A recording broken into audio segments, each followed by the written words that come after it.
So we're gonna call this meeting to order. Our secretary.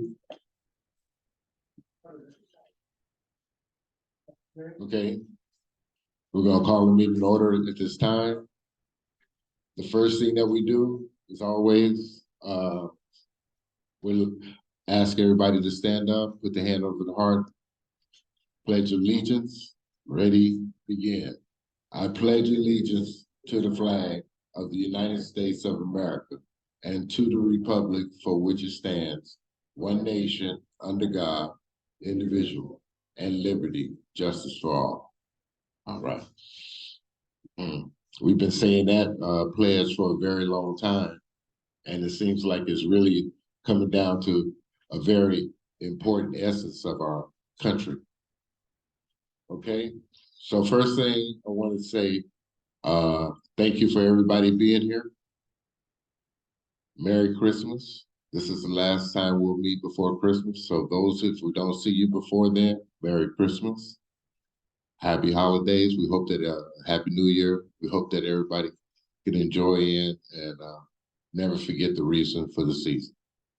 So we'll start at that point. We'll go ahead and bring up the we're going to bring up Mike first to come up with the minutes from last meeting so we could see if we can approve them. Mike Robbins. Our last meeting was devoted to Grace Scepter, the director of the Housing Authority. She spoke about the housing programs available in Anaheim, the funding for them, the shortage of housing in Anaheim. We need more funding. She talked too about the how they used to have more funding and somehow they lost a lot of that funding. Perhaps we need to search that out with Disney for the future since they're the core of our funding in Anaheim. Anaheim gives $11 million to the Salvation Army for the shelter beds. And CityNet was mentioned, but we all question their capability. And the treasurer report was $842.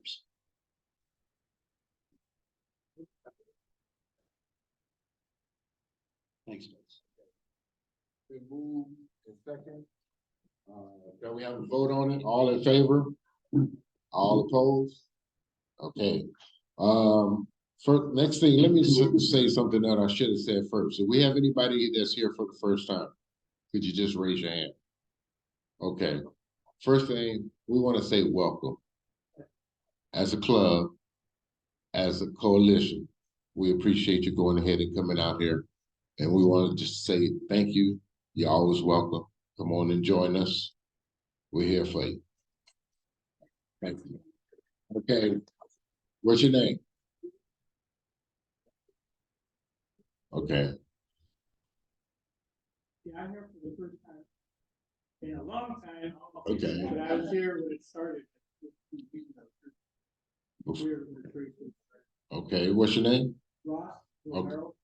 Thank you, Ross. Very much. So, which our aim this year is to grow our club. And that means with new members and bringing some of the old ones back. So we have to have a purpose that generates the spirit to know that what we're doing is making a difference in a lot of people's lives. Okay, next we will have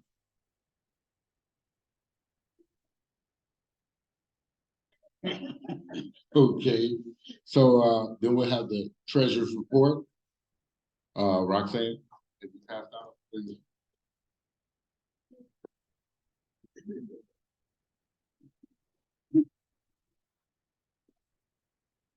Hello. I have the treasurer's report. We had some donations. We sold some t-shirts and we had one small bill. It's on the treasurer report going around. New balance is $921.96. That's all for me.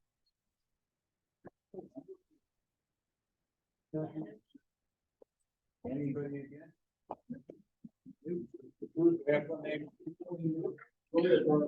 Yeah, I just want to point out that to be a member of good standing, a dues paying member here and paying your dues is good for your soul. January's coming up and it's not too early to be a paid up member for the year of 2024, which is going to be a big year. And that means you'll be able to, if you come to 2 meetings and pay your $25, you'll be able to vote on things like how to spend that money. One thing we've done, you should all have down on your calendar, we're going to be in the Black History Parade February 3rd. And we're aiming to have some nice pamphlets. The literature committee is going to be working on that. Pamphlets we can go out at that parade and everywhere else to show what we stand for as a club. And I want to also thank Daisy, who's been behind the scenes doing she's our tech whiz and Zoom master. She now has all our last few meetings on YouTube, so I'll send you all out the links to that. So that's progress from before. And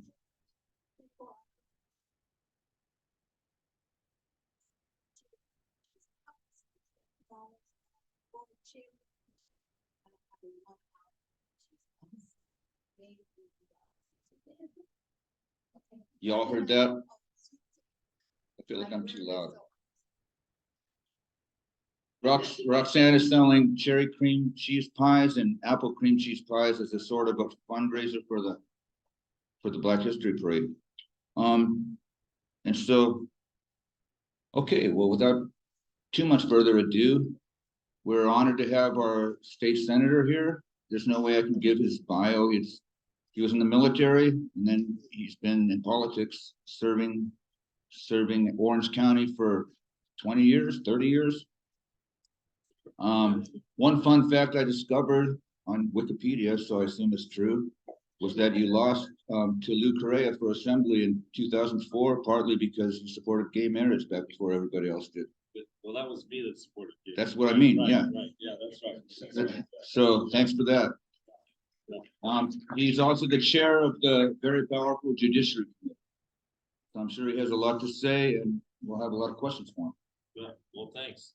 And also advice. So thank you, Vern. Thank you, Ken. Thank you for including me. Daisy, thank you for helping me get elected. She walked precincts for us back in the day. Very, very important. I see some friends here, Cecilia Flores from back in the day, and we reminisced a little bit when I came in about history of the Democratic Party, history of Democratic politics here in Orange County. Mark actually knew my origin story. I'm going to tell it anyway. So I was elected when there was not a single elected official in the county of Orange that had a D by their designation. I know that seems amazing today. Before Loretta, that's right. That's exactly right. And what was going on at that time, there's some remnants of that even today. But in 1988, there was an election here in Orange County for president. Michael Dukakis was the Democratic candidate, George Bush, Republican candidate. And there was a very controversial assembly race in this part of the county, Anaheim, Santa Ana, Garden Grove. And I was on duty. I was a federal prosecutor at the time. I was on duty. Every election, there's at least one federal prosecutor is on duty just in case there's some sort of abnormality.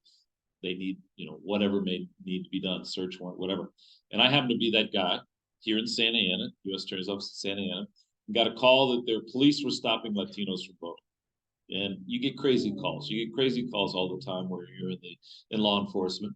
And then I got another call that armed police officers were stopping Latinos from voting. And I thought, wow, this is the second report. By the time I got the third report, I realized that this is not just some wacko who's reporting this. So I grabbed another prosecutor. We went out to Santa Ana High, and there we saw a policewoman in a uniform with a big sign that said, non-citizens may not vote. And we watched as a Latina couple walked up to her. They were probably, 30 meters from where we were. And they engaged in conversation and they walked away. We thought, oh my God. Well, what they're doing is they're asking for proof of citizenship, which, by the way, wasn't illegal at the time. It is illegal now, and I'm hoping it will remain illegal, although we can talk about the changes in election laws, not so much here in California, but other places that are designed exactly for the same purpose as they tried to intimidate Latino voters. But anyway, I was very upset. I thought, this can't happen. This is third world stuff. This can't happen. And I had a big mouth, very big mouth, still a big mouth. And a guy came to me and said, you ought to run against this person. You know who that person was? I know, Mark, you can't answer that question. Okay, you can't answer that question. All right, who was that person? Yeah. It was Kurt Kimball, that's exactly right. He won the assembly race. So in 1990, I ran against him, had no chance of winning, but things changed, the world changed, luck happened, and we beat him. I was elected in 1990, and that was when I began to represent this part of Orange County. Now, on a couple election cycles, voters in this area thought I should return to the practice of law, and that I could better serve the community as a lawyer versus a legislator. So learned a lot. I left the legislature, and then I came back again in the mid-2000s, and then I came back again in 2018. So while we have term limits, and it may seem a little odd that I'm still in the legislature, having been elected in 1990, I've had some significant breaks in service. So I'm back. And I got to tell you, it's a lot more fun being back. Now I'm older and crabbier. You may be able to empathize, or at least sympathize. And there's lots to be done. There's still lots and lots and lots to be done. And what I want to talk to you tonight about some of the things that need to be done here in Anaheim, and some of the things that have been generated by Anaheim that have carried over to other cities in the state legislature. Raise your hand if you heard about the debacle concerning the sale of Anaheim Stadium. Raise your hand. Okay. All right. If you haven't, I'm going to suggest that you talk to everybody else here and educate yourself a little bit. But Artie Moreno, I'm not a fan of Artie Moreno, as some of you may know. Just as a quick aside, the city of Anaheim paid for the naming rights for the Anaheim Angels. They paid for the naming rights to the Anaheim Angels when they agreed that if the Angels would get a break on the lease, so long as the Angels were named Anaheim Angels or some designation of their name, some designation of Anaheim was included in their name. Then Artie Moreno bought them, changed the name of Los Angeles Angels of Anaheim. So I didn't like that. And a lot of folks didn't like that because you paid for it. You, the taxpayers of Anaheim, paid for that name on the Angels team. And so I introduced a bill called the Truth in Sports Advertising Bill. It said if you didn't play your home games in the city, indicate on your tickets and all your paraphernalia, if you were designated as Los Angeles Angels, you didn't play your home games in Los Angeles, you had to have a disclaimer that said no home games played at the city above. Anyway, Artie Moreno didn't like that, killed the bill. But nevertheless, we tried to make our point. So, Anaheim Stadium. Anaheim Stadium is owned by you. It's owned by the taxpayers here in Anaheim. And it's probably the most valuable piece of real estate at that time that was up for sale in the entire state of California. And when negotiations began, and when we started to see Assemblymember Daley, former Assemblymember Daley now, and I saw that it looked like it was going to be sold for $200 or maybe even $300 million less than the fair market value. That was a key. That was a clue that there's some shenanigans that are going on. And so you may have seen, we wrote letters, I did an op-ed saying, hey, wait a minute, this is in violation of the law. There's a law that's been passed now 6 years ago called the Surplus Lands Act. What it says that if a city or any governmental entity sells property, they've got to put it out to bid. It makes sense, by the way. Let the market figure out what the value should be. Put it out to bid. And, oh, by the way, we've got a challenge here in California with housing. So 25% of it, which also makes sense to me, this is taxpayer-owned property, has to go to affordable housing. So when the Angels basically, when the city of Anaheim put it out to sale and there was no bid, there was no basically process to find out what the fair market value was, and they didn't allocate 25% for affordable housing, we started yelling and screaming about it. And Housing Community Development issued a letter that said, hey, you guys are in violation of the act. You guys are in violation of the act. And for whatever purpose, somehow there was a settlement. What I didn't know at the time is that the FBI was investigating. What I did know at the time is that I thought that there was shenanigans, but I didn't realize that the extent of the collusion. And now we know 3 people are probably going to go to federal prison, maybe more, for the collusive activity to basically sell that stadium for hundreds of millions of dollars less than the fair market value. Hang on for 1 second, Bert. So the thing unraveled. The Attorney General and the mayor, former mayor, Harry Sadu, had a press conference. The thing unraveled when the FBI released the affidavit showing that collusion. So two bills, at least two bills, two of my own bills emerged that said, wait a minute, you can't settle something. The way they settled it was a sham where you just took $90 million from one pot, put another pot. If there's a violation, you got to put the property out to bid, back out to bid. You got to allocate 25%. And second bill said the city has to basically give the population, give the electorate 14 days notice so that you can look and see what the deal is and examine the deal to see if there was collusive behavior. Those are two simple things. Sadly, and this is sad, I couldn't get that bill and those bills to apply statewide. They only apply in Orange County. But we can talk more about the sale of Anaheim Stadium. Anaheim Stadium, something needs to be done. It needs to be rehabbed, needs to be sold. Something needs to be done because it's an incredibly valuable piece of property that you own that we can't let basically deteriorate in such that somebody's going to pick it up in a bargain basement sale. Yes, Vern. Oh, when you said 3 people going to prison, you're talking about doing a man? And Malahat Rafi. Yeah. Yeah. Yeah. Yeah, they're all, that's all related to, yeah. I'm sorry. I'm sorry. 3 people, yes. Harry Sadu and Todd Ament and Malahat Rafi. Those are the 3 people.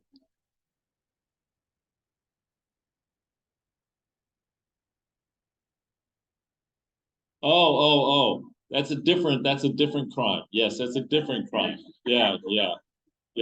That crime, yeah, I don't know how it is that somehow that wasn't detected earlier. But yes, that's a different crime, different issue. So they've not been sentenced. The 3 have not been sentenced yet. And I'm guessing and speculating that they're waiting to see whether or not there's going to be others who may be indicted. So we'll see. Yes, Mark.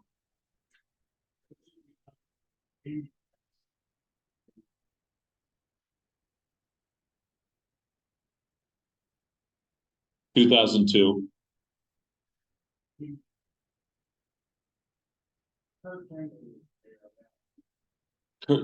That is true. Yes, you're right. You're right about that. Yeah. So that, yes, sir. Within the audience here, you have at least half a dozen members of the People's Homeless Task Force. And we were the group that sued to stop the sale. Oh, good for you. Yeah. Yes. Well, good for you. You know, one of the things that inspires me, I get paid to do this job, right? What inspires me is folks who take it upon themselves to correct a wrong or to help other people or to do something that improves the community, where they're motivated by basically altruistic motives. And those are the kinds of things that inspire us, inspire me, that make me to sort of have to up my game. If you're going to do that, I have to up my game as well. So thank you for doing that. So before I get too far into this, let me introduce my bosses. I brought my bosses along. Marlena, if you would stand up. Marlena Trong. Marlena Trong is on our district staff, and she has responsibility for Anaheim. And David Ochoa, David's in the back there. David has been with me since 2018. And they are we in the state senate, we represent almost 1 million people. We have quite a number of cities, and Marlena does an excellent job of being my eyes and ears here in Anaheim. So if we can be helpful, or if there's an issue you want to bring to our attention, Marlena's your gal. So see, here's somebody trying to bring something to my attention right now. Excuse me. All right. So let's talk a little bit about some of the other things that are going on. I know you want to hear about public financing. So the whole scandal concerning the sale of Anaheim Stadium exposed a number of other issues. And one of the things that I've been engaged in, I used to chair the elections committee. I chaired it actually in the Assembly, chaired it in the Senate, my first 2 years in the Senate, is how we finance elections and the transparency in elections. And just, oh, by the way, I was not supportive of public financing back in the day, for a whole bunch of reasons. And there are some major issues. The United States Supreme Court has really hamstrung any sort of public financing of elections. But there well may be, I've introduced a measure to put on the ballot the opportunity for communities to be able to localities to be able to do their own public financing if they should so choose to do so. Although I think Anaheim is a charter city and they could do it themselves even without this ballot measure, but this would apply to general law cities. And there are a whole bunch of different scenarios, a whole bunch of different mechanisms to have public financing. Different cities all around the country have done things different ways. They've given vouchers to some folks. They've done matching funds. LA has sort of a matching fund thing. But the challenge of financing an election right now, the emergence of independent expenditure committees has really changed the whole schematic of how we conduct elections now. Independent expenditure campaigns far and away dwarf any individual candidate. So we now I have a limit as to how much I can raise from any individual. You can only donate so much money. Independent expenditure campaigns and entities and PACs are unlimited, absolutely unlimited. So whereas someone can donate X amount to me, they can donate $1 million or more to an independent expenditure campaign, and so they basically control the play. They have tremendous influence on the playing field in terms of any sort of public financing. The component that needs to be dealt with is that as well. In other words, so if I raise $100,000, right, and I raise $100,000. And maybe there's public financing. Maybe it's matched by another $100,000. But I'm limited. That's all I could. That once you have public financing, there's a limitation. The Independent Expenditure Committee can spend $2 million. So until we have a situation where any sort of public financing deals with independent expenditures, it's going to be very tough to achieve the desired outcome. The desired outcome is to basically have elected officials, in my mind, not have to, one, devote the kind of time to raising money, and two, that, I mean, there's no doubt that money has an influence in politics. Folks that say that money has no influence in politics just simply aren't being honest. I mean, I just, from my own experience, if I get 20 phone calls, right? Let's say I get whatever I get, 50 phone calls to return a day. And I see, oh, look, here's someone who I've known since 1990, who's been a supporter of my campaign since 1990, whether they walk precincts or whether they've given money or whatever it is. And I recognize that person. Who am I going to call back first? Who am I going to call back first? And so, and I go through this all the time to make sure that I'm sort of doing my own self-analysis, so that I'm self-aware. Am I doing this because this is the right thing to do? Am I doing this because it's the right thing to do? Some of you may disagree as to whether I think it's the right thing or not the right thing, but to do it in the public's interest. And being older and crabbier helps me do that. So that's a bit about public financing. We have, in terms of the homeless task force, California, we've got a number of different challenges. Housing, affordable housing, homelessness is near the very top, if not at the very top of the list. And we've all seen it. We've all, if not experienced it personally, at least have some connection to those who are challenged in terms of affordable housing. I got 3 kids in their 30s. It's very tough to buy a house, very tough to buy a house. Or we have family members who have had severe mental illness. Those with schizophrenia, those who are homeless with schizophrenia or schizophrenia-like conditions, that group is the most challenging group to get well. You cannot get well if you live under a bridge. You cannot get well if you are homeless in terms of any sort of mental stability. And so this is the governor's initiative. I was happy to carry it along with another state senator. It's called Care Court. And what Care Court does, Care Court creates a mechanism with someone who has responsibility, a judge, to make sure that the infrastructure to get well, medication, stable living situation, behavioral health specialists to engage with you are there to get well. And the judge has the responsibility to make sure those resources are available and to basically make sure that that individual is doing what he or she can to participate themselves. There's no additional coercive part of the scheme of care court that doesn't exist today. But what does exist is some transparency and some accountability. It's an embarrassment that we have so many folks that are homeless. It's an embarrassment we have so many folks that have mental illness that aren't being properly taken care of. And oh, by the way, one of the misconceptions is you can't get better if you're mentally ill. That if you have schizophrenia, that's such that you will not be a productive member of society. That's not accurate. With medication, you can become medication, a stable environment, and a proper therapy, you can become a productive member of our society. Yes, go ahead, Steve.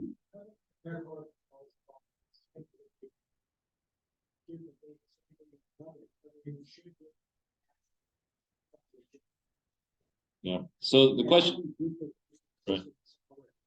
Yeah, this question is, aren't we doing the same thing as public guardian? Yeah.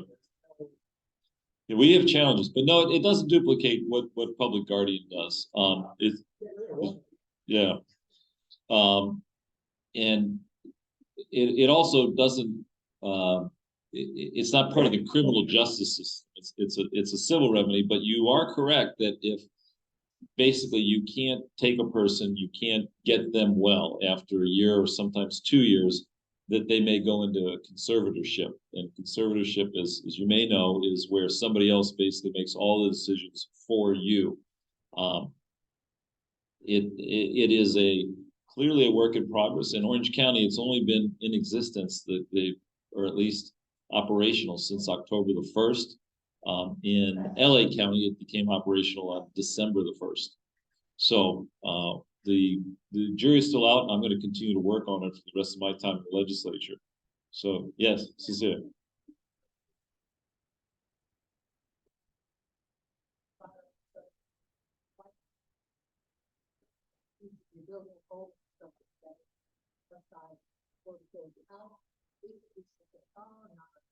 Can we not have a bill, Congress is saying that anything that's built in California and it's over a certain amount of fees or something, that they have to put so much money aside for affordable housing?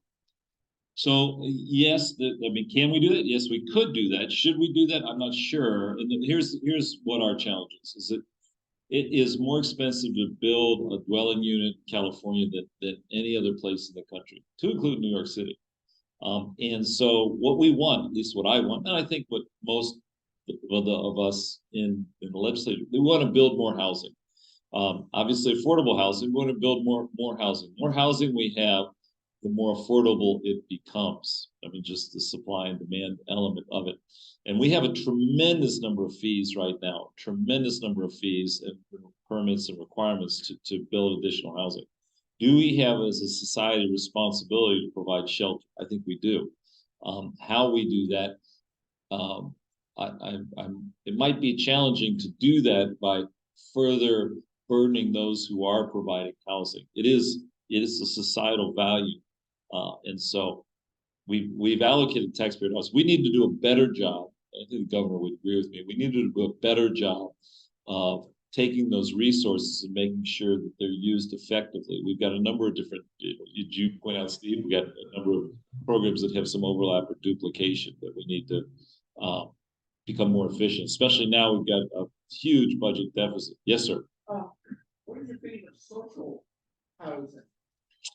There's been an attempt, not exactly certain if, I'm trying to recall it now, because I wasn't prepared. I have other questions, but I wasn't prepared to ask you about this particular, which I think one bill did manage to go through this office. The social housing, the concept where the state buys up land and creates housing, and these are models. Europe has models for this, and a very common model from Europe. So what's your opinion of social housing? So, Assemblymember Lee had a pilot project that I voted for considering, so what social housing is basically government built housing. I grew up in Ohio and in Illinois. Some people refer to social housing as the projects. And But social housing in Europe is open to all social classes. well, we don't want to build the projects again. Yeah, We but don't, we don't want that, I'm right. just saying that I want to be clear that in Europe, a billionaire can live in social housing if they want to. right. So it's a mixed income community where rents are controlled. It's not, when you have social, again, I want to dominate the discussion, but we have, I don't know what bill specifically legal is for. Because I don't want to see projects, I don't want to see segregation. Right, Okay. it's a pilot project along the lines of what's going on in Europe.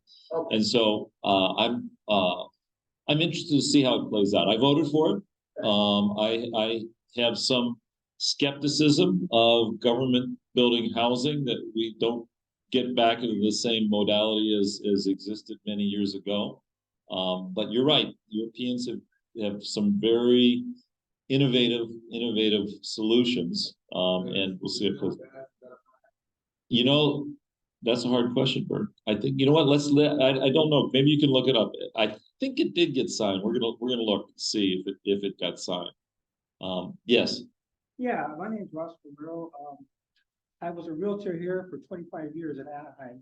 I'm not trying to tout myself, but just kind of give you a little background. Up from 1990, we started to 2015. And I sat on many boards for housing. Anyway, the point that I want to raise may not be popular, but I think it's time for this discussion to start happening. And that is the problem with first-time buyers and new buyers is the investors competing with investors. And we have begun to see now, or it is occurring now in Canada, where they're raising the taxes on investors, and it has had an impact on prices. So I think what I'm leading to is that I feel that we're at a point in time where we really need to look at that, because again, the average first-time buyer, new couple, they just can't buy it. And I saw that transpire over the years. It's just outrageous. As far as the new housing is concerned, I don't know that that's necessarily, alternative, because if you go out to Riverside County, they're building tracts of houses for rent. They're building tracts and tracts of houses, not for people to buy, but for people to rent. And going on and on, but just last week, Bezos, he jumped into the housing game. So everybody's into the California housing game. It's an investment. It's like a stock market, which the average buyer is not able, worker is not able to participate. It's really sad. So I think my main thing is, what are your feelings about raising the tax for investment buyers? I am familiar with the problem. Yeah, I am familiar with the problem of investors buying up houses and flipping them. Sometimes not even flipping them. Sometimes just double escrowing. And that drives up, like any commodity, the more scarce the commodity and the more the demand, the prices will go up. And so I'm not sure how we do that here is to somehow limit investors from buying property. I mean, it's the seller too that participates. If you're a seller, you want the highest price you could get. Right. Impose a higher tax, because it's not just flipping properties. In fact, if anything, it's holding on to the properties, because it's one of the best investments in town for foreign investors. They put down $800,000 on a house, and that thing's going to give them a $3,000 a month return. So cash. So I think even not occupied, you're saying, or occupied. Investors have driven up the housing market. Right. The multiple offer scenarios that you see, 5 or 6 offers that the average first-time buyer has to compete with. Who are those 4 or 5 other people? Many times they're foreign investors. Okay, and that's what's raising our housing prices. And nobody's talking about it. In Canada, they're raising the taxes. I think right now in California, the per capita is like 15%.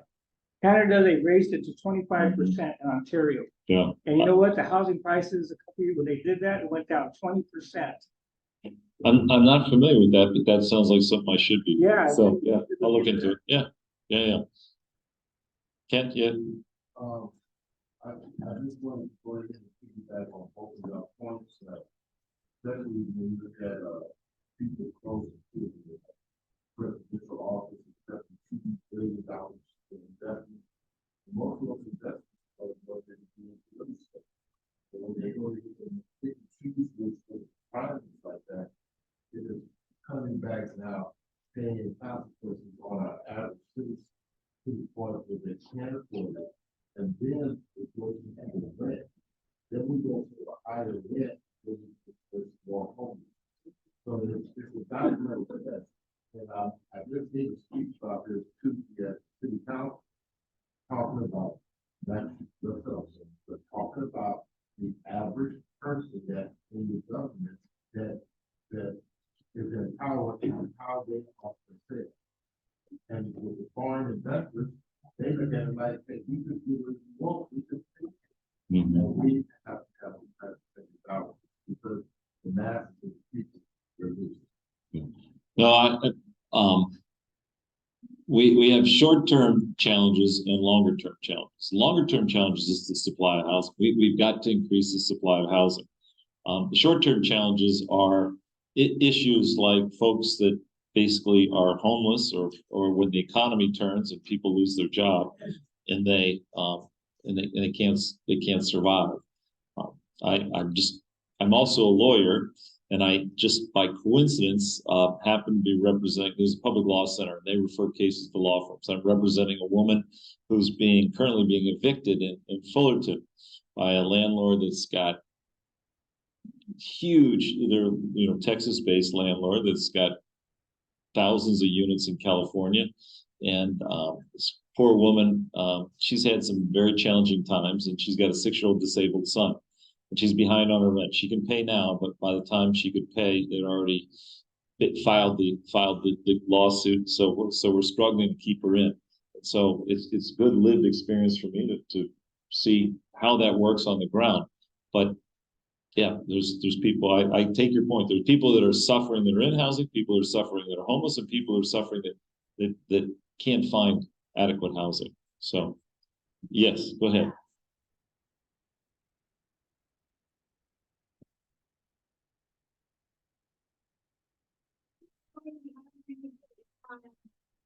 We, for example, myself, right?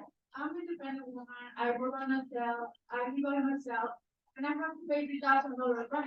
So I really never understand, like, for 2 years, people talking about like affordable house. And I don't understand what is affordable house, where I live, they just give a form that you can apply for some certain discount, but you have to be very, very poor, almost on the street, like making $17,000 a year, or if you don't qualify for that discount. So it's kind of tricky because whatever you do, you never get the discount.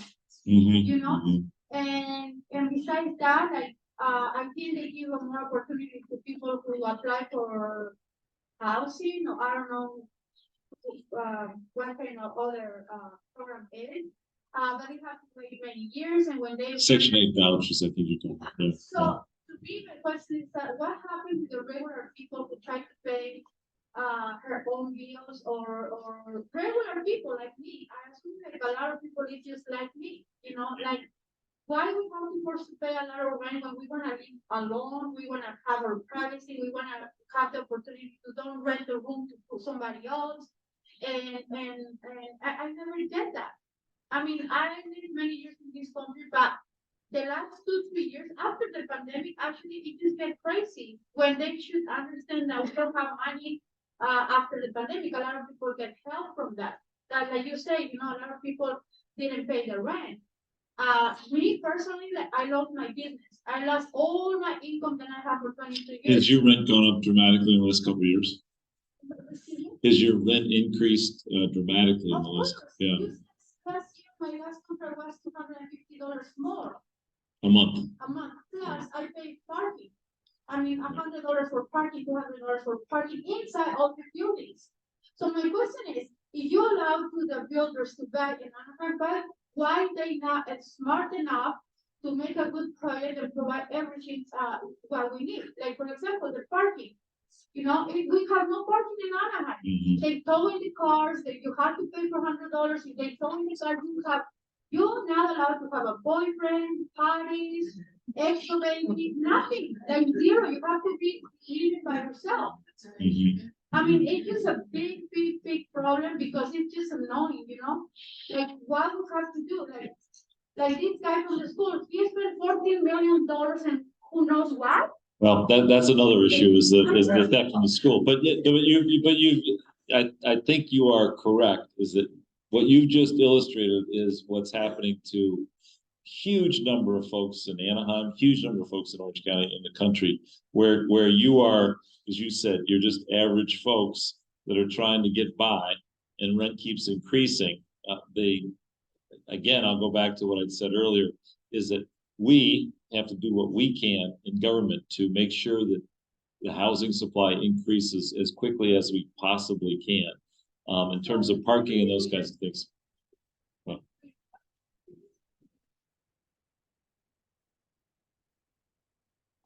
rent control, yeah.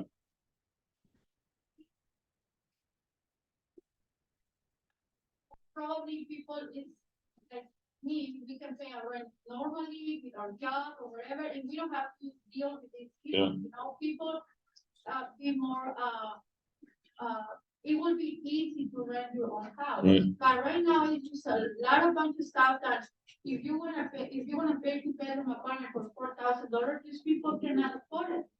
So then they say that, okay, we building affordable houses, but I just really don't understand what is affordable houses, Mhm. because I don't see any. Mhm. Yeah, well, to build now, most cities have an affordable housing requirement, so to get a permit, so you wanna build 100 units. I'm not sure what it is, maybe Marlene, if you know, in Anaheim, usually to get a permit for a large complex, a certain portion of that complex has to be affordable. So- Price of the rent. Yeah, the senator. So, Senator Claus say that he, oh, maybe you can tell us that, yes. So I'm gonna take three more questions, and then I have to get out.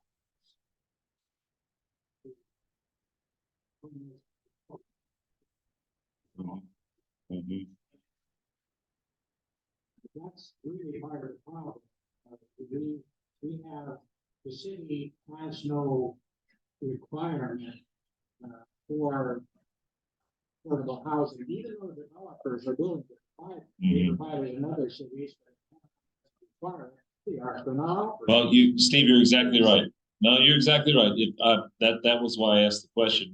If there is a requirement? City of Anaheim could impose a requirement. The state, I'm not sure it's a good idea for the state to start running a housing development approval in Anaheim, but Has additionally failed to meet the RENA guidelines as required by the housing, Department of Housing for 15 years or state.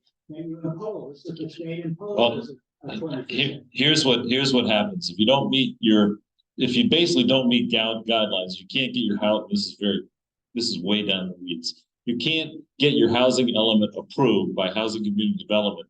Then at that point in time, then you can build by a builder can come in, and you're right, can build what that builder wants in order to expand the supply of housing. And at that point, there's no requirement for any sort of affordability component to it. City of Anaheim could do that if they wanted to. Well, yeah, okay. I'm not. I have the city of Anaheim within my district, but I actually don't run the city of Anaheim. So, right. Yes, sir. Two quick things, hopefully. One, I talked with your press secretary, Jackie. Yes, in, Sacramento. She told me everything so far seems to be going good with SB 24, the bill that you put on public financing. She couldn't predict, and nobody can, but do you think the legislature will vote to put it on the ballot next year? That's my first question. Yeah, well, I typically don't introduce things that I don't think are gonna be successful. Now, that doesn't mean I'm always successful, it's just, I think so. There's a companion measure in the assembly by Alex Lee. You've already mentioned Alex. Yeah, you've done your homework. Yes. So there's a companion measure in the assembly to do exactly the same things I'm trying to do in the Senate. So, do I think we'll get it on the ballot? I do think we'll get it on the ballot. So it'd be November of 2024 when you could vote on that. Same thing, the Levine Act. Right. Although I think the Levine Act is good for smaller municipalities Mhm, because elections are cheaper, among other things. mhm. I'm not so certain if that's gonna have a positive effect on big cities like Anaheim. Right. I think there's a possible, I mean, these are what's out, I'm gonna shut up, I know you got others out. I think there's a possibility that if the law on unintended consequences is gonna take into effect. I think we're gonna see possibly more money should, i.e. expenditure. And that elections will get skewed more in favor of wealthy candidates and those who are well connected. That is, let me, well, the Levine Act, I think it's $250. Yes. So Levine Act says, I see my staff shaking their heads, so they're my bosses, as I said. Levine Act says, if you're an elected official, if you're a city council person, and you accept $250 or more, you have to recuse yourself from a vote that impacts the donor. I think for a period of a year, it might be 2 years, but yeah, yes. I'm sorry, 12 months? 12 months, okay, so, and the purpose is that, you know, basically it's not a pay to play kind of situation. And to the extent that you're limiting contributions, same thing as, I mean, it's the same philosophy, is that if they said, let's say in my case, I'm a state senator, the maximum contribution you can give to me is $3,400 a year. I think, is it $3,400? Something like that. I see head shake, $3,400 a year. I should know this, but in any event, so when I first ran way back in the day, there were no limits. There were no contribution limits. You could give a candidate as much as you wanted to give the candidate, and there also were very, very few independent expenditure campaigns, virtually none, because there was no reason. If you wanted to support a candidate, you give that candidate, you know, $500,000. Now you can't, but if you want to promote that cause, then to your point, the money goes in independent expenditure campaign, which you don't control, at least you're not supposed to control. And so then you turn it over to third entities. When I first ran, I was any advertisement, I was responsible for. Now, when I ran in 2018, others would do advertisements and they blame me. I go like, I had nothing to do with that advertisement. I had nothing. In fact, I remember, you know, that one I did have something to do with. But yes, right. But I remember in one election running where an independent expenditure campaign was advertising something that I had nothing to do with and I didn't even support, but they wanted to get their message out. So I was I guess the object of that message. So let me take one more question, then I'm going to have to scram. Yes, sir. All right. That's why I'm here.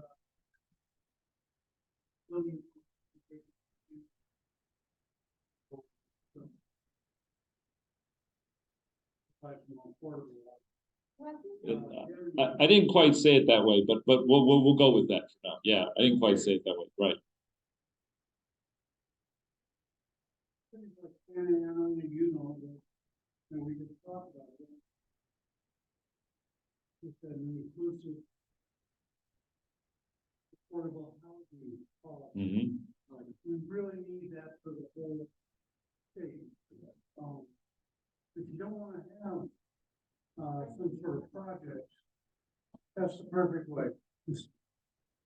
The government doesn't have to get into the business of funding housing, affordable housing to begin with, Mm-hmm. for at least that small percentage, 15% or whatever the Right. number is. And it's just across the board. So there's no question, everybody does. So here's the tension and here's the challenge. And I voted for some stuff where I've said, you know what, because cities aren't allowing certain sorts of development, whether it's an ADU, an accessory dwelling unit, or whether it's allowing property owners to basically subdivide their property, provide more housing in general, that I voted for those two laws. Now, there are a lot of folks, especially folks in suburbia, who hate that idea. They hate that idea because it could add density to areas where they're already dense. But we're at a point where the challenge of housing is so great that at some point the state needed to step in. And so I voted for that stuff. But before you clap there, Steve, but I do think that it is a challenge when the state starts doing land use planning on the local level. I think it is much better done when the city of Anaheim does, and to the extent that the city says we're going to enact a requirement to have a certain amount of affordable housing, so that they can make a decision as to where and how much of that kind of thing, rather than us in the state. But obviously there's a caveat, because I voted for this stuff that says localities, if you're not doing it, then you're gonna have to do it. The same thing, if you don't meet your housing element, then people come in and build by right. So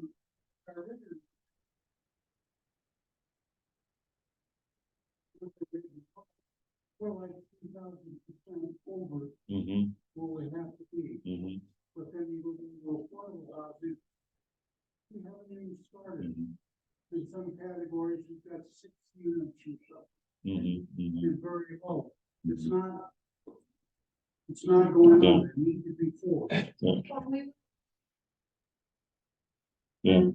So I'm going to thank you, Ken. Thank you for your hospitality. Thanks for including me. It's fun to see Democrats here in Anaheim coming together.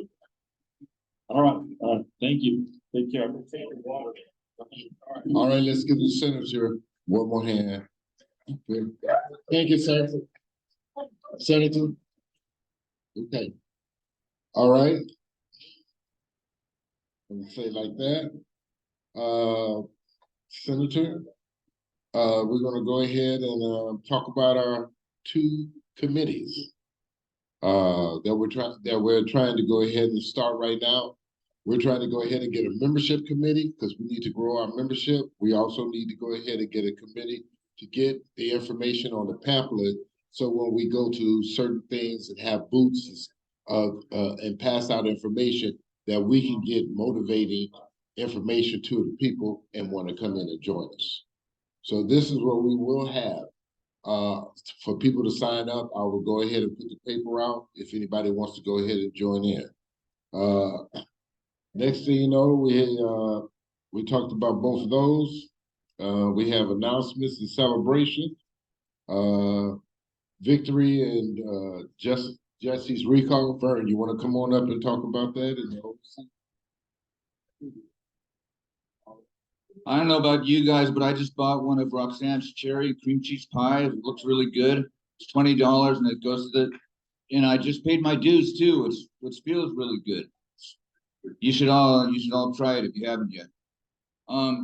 Yeah, these 2 committees. I'm starting the literature committee because our goal is we want to have one of those 3-leaf pamphlet things that we can give out at, for example, the Black History Parade, and anybody can have, hand them to people that want to know what we stand for and stuff. And I know that Dr. Pat and Greg, I believe, wanted to be part of that committee. And anybody else? I'm going to be we'll try to have something to bring back to the club at the next meeting, January 4th. And Kenneth and Wes are in the membership committee. And if anybody wants to join that, to try to brainstorm ideas to get new members for this coming year, talk to Kenneth and Wes. We decided, if you notice, we are skipping the Disneyland Forward discussion. We're going to devote our January meeting to that because that's going to be real important. I'll skip the rest of this, but the police review board meeting is a week from tonight. And we really, a lot of us want to talk about the killing of Abby Lopez. I don't know if you've heard about that. She had a BB gun. I don't know. Have you heard this story? She was told by the police to drop her gun, which she did, and wasn't even a real gun. And then 5 seconds later, they opened fire on her. And she's dead. And I think that what's to blame partly is the policy that our police department has, and many do, that if one cop panics and fires, then they all fire. and then someone's gonna die. If one cop had just fired mistakenly, thinking she was a threat, and she could still be alive. So anyway, the police review board meeting where we'll be discussing this is at City Hall next Thursday night at 6. I can skip most of the rest. Thank you, Kenneth and Roxanne, for all the food. And that was a pretty good meeting, huh? Now we can party. It's now 8 o'clock, little bit after 8:10. Any more business? Anybody have any more announcements before we have just a social time for us just to eat and socialize? Any announcements? Okay, then if no more announcements, we will call this meeting to an adjournment. But before I do that, I want to say thank everybody. And guess what? We have completed another year. You know what I'm saying? It's a blessing. For us to be here for another year. So, pardon me? You was talking about the Disney Forward?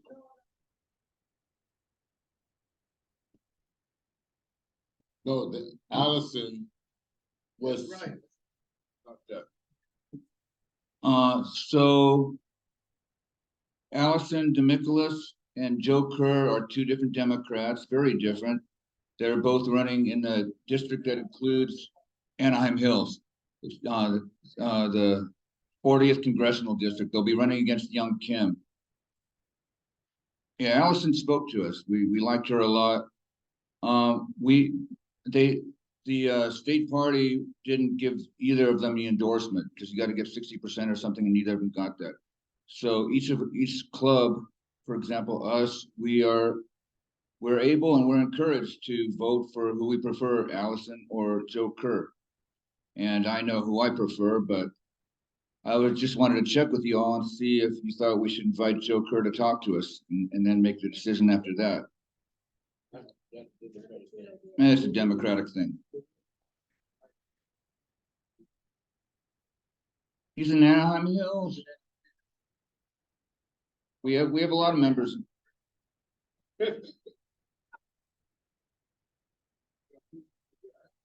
Okay, so you all agree, or should we vote between those two now or invite Joe, give him a chance to make his case? So should I invite Joe Kerr to come January? And who says no? Steve. I kind of feel like no, because I already know Joe Kerr, but you guys don't, so we will. Yeah, I agree. Wait. It doesn't matter if we agree with him or not. We must, as a Democratic club, give him the option to go ahead and voice his opinion. And then guess what? And then we vote after that. If he doesn't come, then we still vote. So, but the thing about it is that, like they say, give the man an opportunity. Have anybody reached out to him? Yeah, Fred did back in the day, but we have to do it again ourselves. That's all I'm saying. His district? Yeah, but I'm just saying, for this period of time, for this election, we haven't gave a chance. Yes, Diamond.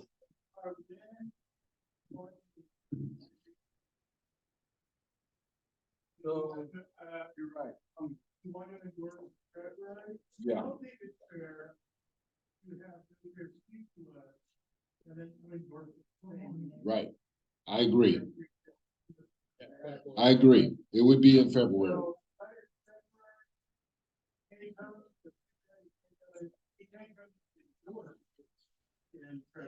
Right. He can come and speak. We'll invite him to come and speak January before we do Disneyland Forward, and then February we'll vote. That's just what Diamond said, right there. What you want to say? Now, remember, they're running against Young Kim. I mean, should I say more? Young Kim, get out of my life. Okay, yes, Steve.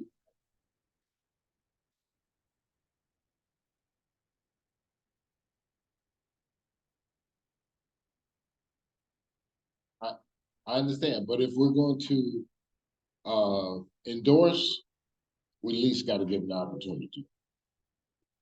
I don't, right, and all right, I'm not understanding that. Yes, sir.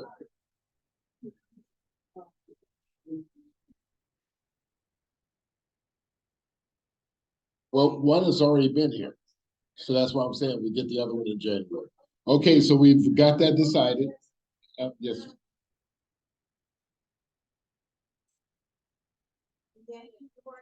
Annie, Anne Maria.